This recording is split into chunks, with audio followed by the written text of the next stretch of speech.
বিপদ কার উপরে কখন আসে এটা বলা কঠিন, কিন্তু বিপদে আমাদের দায়িত্ব হচ্ছে মানুষ হিসাবে মানুষের পাশে দাঁড়ানো।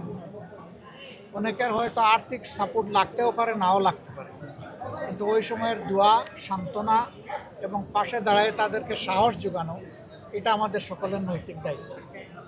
এখানে আপনারা যারা আছেন আশপাশে, তাদের প্রতিবেশী, আপনাদের প্রতি আমাদের বিশেষ অনুরোধ থাকবে, এই পরিবারগুলোকে আপনারা এই কয়টা দিন মানসিক সান্ত্বনা যোগাবেন, পাশে থাকবেন এবং সাহস যোগাবেন। আমরা দোয়া করি আল্লাহ তাআলা তাদের সবরের নিয়ামতের উপর থাকার তৌফিক দান করুন।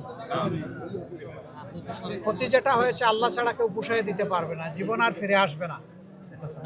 যে জীবনগুলা বেঁচে গেছে আল্লাহ তাআলা তাদেরকে তাদের আপনজনের বুকের মধ্যে সুস্থ আলোতে ফিরিয়ে দিন, সেটাই আমরা দোয়া করব।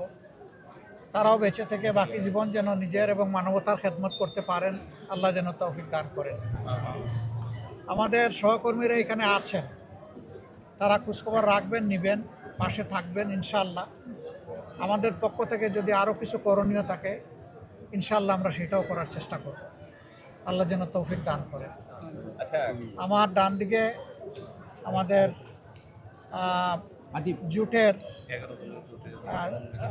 মনোনীত প্রার্থী আরিফুল ইসলাম আদিব আছেন, তিনিও থাকবেন আপনাদের সাথে।